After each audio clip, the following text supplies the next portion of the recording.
mbega umunsi mwiza w'igitangaza iyo ndebye mu maso yawe bimpangayikishije mbijugunya kure hanyuma nkakwifatira mu biganza byanjye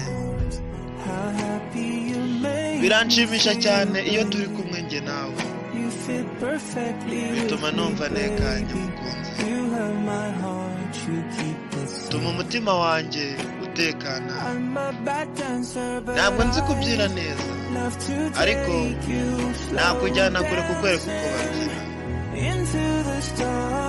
mw'ijoro ukomeye hanyuma nkagufata nkagukomeza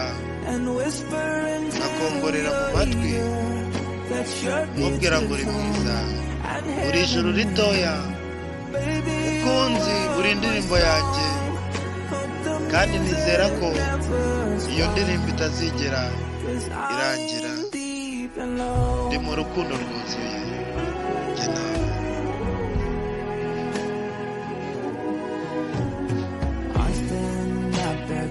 ndi umugabo mwiza ariko byatangiye igihe nahuraga nawe urenze ibyo nasaba Imana ubundi mukobwa ni gute waje mu buzima bwanjye utuma nishima cyane mukunzi utuma numva ntekanye mfite umutima wanjye kandi ujya uwuturisha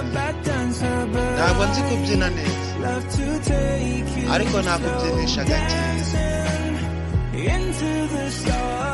mw'ijoro ukomeye maze nkagufata nkagukomeza nkakongorera mu matwi mubwira ngo uri mwiza uri ijuru ritoya mukunzi uri indirimbo yanjye kandi mba nizera ko iyi ndirimbo itazigera ihagarara ese wankunda nonaha ukankunda iteka ukankunda igihe cyose nkunda nonaha nkunda nonaha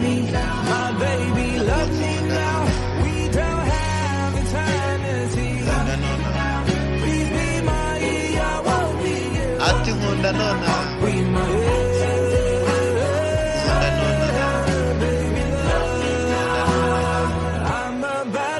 ntabwo ndi umubyinnyi mwiza ariko nakubyinisha buhoro mw'ijoro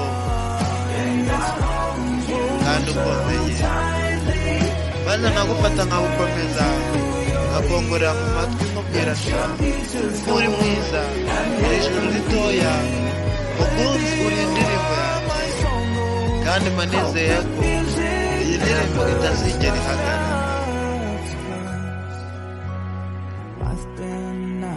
nabaye umugabo mwiza